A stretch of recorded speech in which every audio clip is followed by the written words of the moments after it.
Oh, and so the nickel inventories go diving down. Not quite a sheer vertical drop, but, pretty much like an 87, 88 degree slope, maybe. Just diving right down there.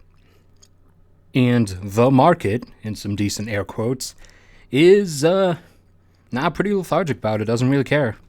As the price of things, commodities, for those who may be unaware, is unfortunately not actually based off of real supply and demand. It's based off of futures trading and investor speculation.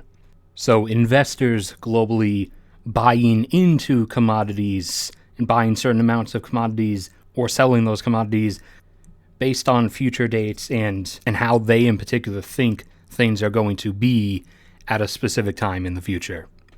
But regardless, starting from the ground up, for those who are unaware, nickel is a common metal, one of the base metals it's grouped in with, along with things like lead and zinc. Nickel is very important to us and our civilization because it is a crucial component in the alloying of something you may or may not have heard of called steel, added particularly in large quantities to various stainless steel alloys to resist corrosion, and especially added in large quantities to and coated onto the outside of marine steel alloys, that is the steel and metal used to build ships, because nickel has the best resistance specifically to saltwater corrosion. Chromium, which is the main ingredient for stainless steel, is really good at resisting corrosion by air and all kinds of other chemicals that might get spilled on it and stuff from foods. That's why it's used for cooking utensils a lot. But nickel is exceptionally good at resisting saltwater corrosion. Steel alloys are the largest source of nickel consumption. However, they're not the only source of nickel consumption. There are several other large ones, such as nickel superalloys, which are used to build the parts of aircraft engines, power generating turbines, and even rocket and missile parts. Those usually being superalloys consisting of primarily nickel as the majority material, with critical minor additions of numerous rarer metals that increase strength and heat resistance, such as rhenium, tantalum, and some others. And nickel is also a critical component of batteries, especially for electric vehicle batteries. Don't let the name lithium-ion battery fool you. Less than 1% of the battery's weight is typically actually lithium. The overwhelming majority by weight of the battery's composition is actually manganese and nickel. And so, obviously, with the ever-expanding production of electric vehicles, nickel demand from battery manufacturing has obviously been exploding, which has been drawing nickel inventories down over the last several years, which has now most recently been taking the price of nickel upwards, several times in the last couple weeks, going up over $18,000 per ton. And very recently, last month, in fact, Indonesia, one of the world's largest nickel miners, announced that starting in 2020, they are going to stop exporting nickel.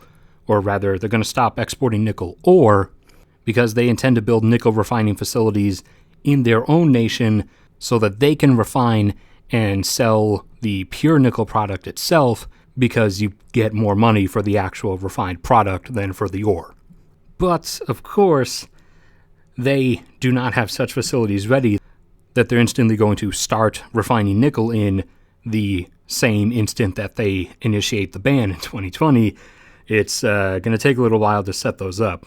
So the Indonesian supply is going to suddenly drop off the global map, and in anticipation of that, every other nickel mining nation or group around the world is trying to expand operations at their own mines as quickly as possible. Several Chinese steel industries and electric vehicle battery manufacturing industries are beginning to panic quite a bit because the majority of their particular nickel supply is Indonesian imports. So this sudden massive drop in the London Metal Exchange inventories of nickel over the last week or so has come about from China ordering enormous shipments of nickel from the London Metal Exchange inventories to hold on hand and draw down on once their Indonesian supply gets cut off. So now with less than 120,000 tons remaining in storage, how much more does China intend to buy? Well, the interviewees kind of metaphorically shrugged their shoulders and were sort of like, maybe 30,000, maybe 80,000, maybe somewhere in between. Who really knows? Now, as said earlier, nickel prices have not responded as expectedly to this. They've still just stayed between $17,000 and $18,000 per ton. Now, I've said many times and shown in particular in this video up here, a link is appearing to that in the corner, where we actually did math, not just for nickel, but for a lot of other critical resources as well that are necessary to things like electric vehicles and renewable energy and sustainable technologies and the like. So go watch that video, please, to see the specifics. But basically, lithium isn't really the thing anyone should have to worry about the supplies of. There's actually plenty of lithium. It's really nickel that's going to end up being the dream killer, so to speak, for the all-electric everything idealism and Green New Deal type stuff. Granted, silver and rare earth metals will also play their part, but nickel is going to be one of the key Jenga pieces being removed from the bottom of the tower. My personal outlook on times coming up, particularly as we move into the 2020s decade, as again electric vehicle manufacturing continues to expand, nickel demand is going to continue expanding rapidly with it.